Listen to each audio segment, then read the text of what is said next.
My view is that he's not a radical or an extremist in those sense, and I've made that very clear, but I think he's an opportunist. I think he will say one thing to one audience and another thing to another audience, and I think that puts a question mark over his fitness to be mayor. When it comes to success stories, arguably these are one of Boris Johnson's biggest. However, when it comes to transport, the road ahead is quite bumpy for the person who wants to replace him. Isn't it time to move away from support for those kinds of actions? No, well, we are a party that comes from a movement. When it comes to things like airport expansion, things that are going to cause enormous harm, when democracy fails, we do support direct action.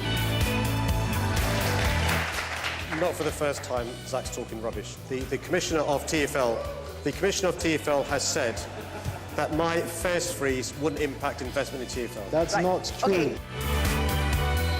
TfL isn't legally allowed to cap the number of private hire licences, and you know, Boris is the chair of Transport Fund, and has asked the government to change the law. It needs the government to change the law, and they've said no. So scrapping TfL wouldn't address that. You know, what you need to do is change the government of Westminster for one who's going to clamp down on what's a popular service. So I mean, you give probably the London Mayor more power. Or give the London Mayor more power.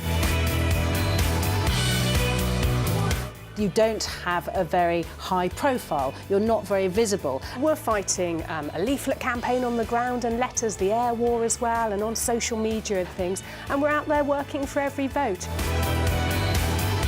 Synchronised drinking. 1, 2, 3.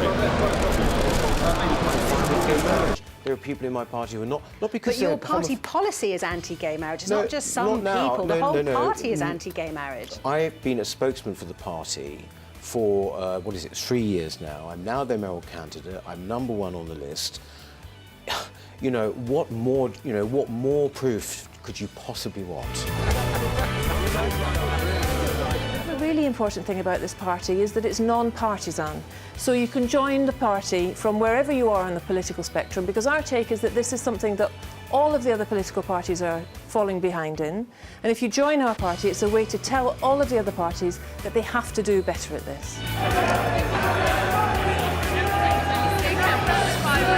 I was responding to Sadiq Khan's pledge. He's written it in blood, along with Zach Goldsmith. He's written it in blood? Yes, in the way that the Liberal You say your language isn't incendiary, you say he's written it in blood. He's written it in the Palestinian blood. You see, you and I are just not going to agree on this.